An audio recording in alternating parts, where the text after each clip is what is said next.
grainy again. Anyway, just thought I'd actually video something this time. I end up talking about things that I haven't videoed. So, this is my Ruginodes, and it's looking dirty in there. There's a couple of things to talk about. Can you see these sort of dots here?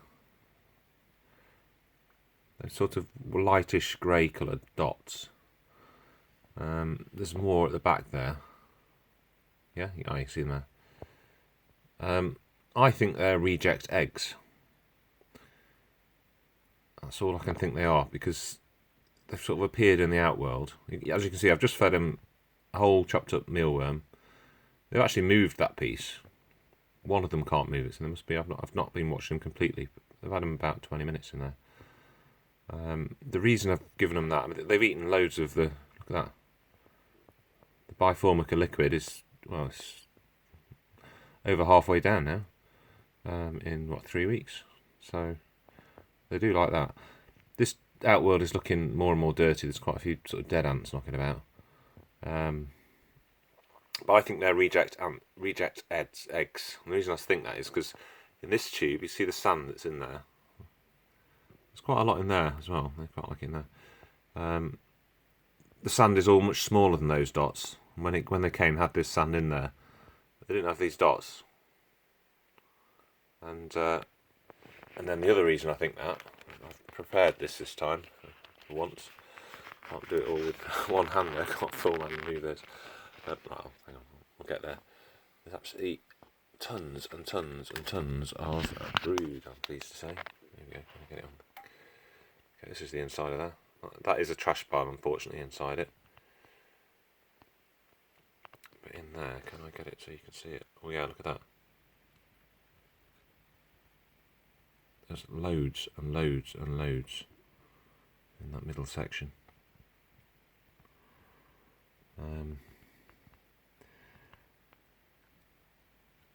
I need to research just how much temperature these guys can actually take. That's my issue right now, because I mean they're loving this. It was 1 and then it was 2 and it was, well, you can see now it's about 30 out there. So they definitely wanted the protein for all that larva. But I don't really want them dragging mealworm into the trash pile either. So most of that trash pile is made up of dusty. You get this sort of, I mean, those are the white little dusty bits. They could be the remains of fruit flies. That's the other thing they could be. They're all quite uniform shape. So they're either eggs or the remains of fruit flies. I don't know. But that trash pile in there is mainly fruit flies. The only other things they've taken into there is chopped up bits of cricket that haven't come back out again. But mealworms go smelly in, so I don't actually want them to go back in.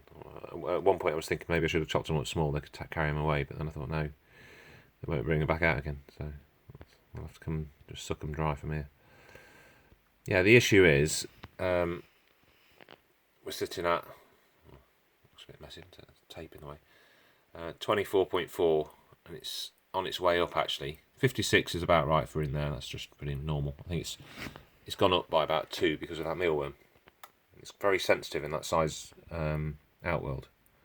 You can easily increase the humidity. 3 drops of water will take it up to 85. Or 3 drops of any fluid. Yeah, the problem is I have one heat cable, and it looks a bit. I don't need this actually. Get rid of that. Turn this on. There we go. Zoom back out. Yeah. So there's the end of the heat cable. There's a few tools and things lying around there. Mealworm death choppers there. And this cable is looped. Starts here, it's looped down there, up here, down there, up there, down there, up there, all the way around here. And I take the temperature of the heat cable for my controller. And it's now at 26. I want to increase these, what are they called? Camponotus nigrobranches up to about 27. And they're always a little bit lower on the Mesobarbarus at the back there. But that probe, it doesn't actually have any heat cable underneath the test tube. It's sitting on that bubble wrap And that's where the probe is, underneath there near the tube, so that's just like, it's like an ambient temperature down there. But I've been doing some more reading, and they can definitely take it. And I think the Nicobrantis could do with being higher. And there's a reason for that, which will become apparent in another video. But yeah, and that's the issue. I think I need to... It's not the same in here, there's not as much heat cable, but I don't think these guys actually need anything like this temperature. They're not hibernating. I'm not going to pretend to hibernate them. I want that brood to hatch. I want to have something to watch, basically. You know, Nicobrantis are taking their time. This is the Wakushi Super Juice, and it has been going down. It's only been in there 2 days, and it's been going down. It's not evaporating off. And that feeder, I put a mealworm in there 2 days ago, and no sign anything happened. I put normal honey water in there as well, and it did go. It looked like it had gone the next morning. It's the best way of putting it. So I've put some Biformica in that little thing just to see if that'll go. But so far, I don't think it does. So it's been an all day, but it hasn't been overnight, and these are nocturnal. So tomorrow morning I'll check that and see if that's gone down. I think they like the Super Juice better, just judging by the levels. Which is good to know, to be honest. So I don't think I'll be buying any Biformica again because it's too expensive. You know, what's the point? That Super Juice, the label says it's made of all different types of sugars, and you know, from different sources. It's not just sugar water. Yeah, well, trust it. Wakushi knows what he's doing. He's made a special fluid, and it's not like it's going to break the bank or anything. And I'm happy with that. Yeah. So these are my interesting ants at the moment, but I just think it's going to be, because I'm slowly raising the temperature, 24.4, I think that's probably about as much as they could ever want. So I need to take some of these heat cables away or do something with it to cool that lot down, I think. I'll look into it a bit more. I mean, if they can take, say, 25, 26, then it's alright. Because they're always going to be lower than those, but I don't 100% know if they can. Anyway, that was it. I just thought I really wanted to video this inside the nest, just to prove that I do have plenty of goodies going on in there. I can't zoom in again without messing everything up. Yeah, all that grey in there, that's all either eggs or brood. And there is pupae at this end.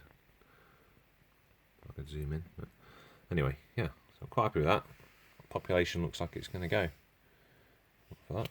And they're liking the mealworm. No, it's not going to work, is it? Yeah.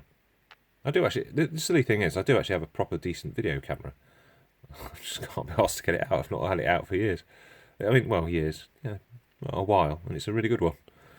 And I've got a proper mount and everything. So I should get that out and see what happens with that. It might be alright. See you later. Bye.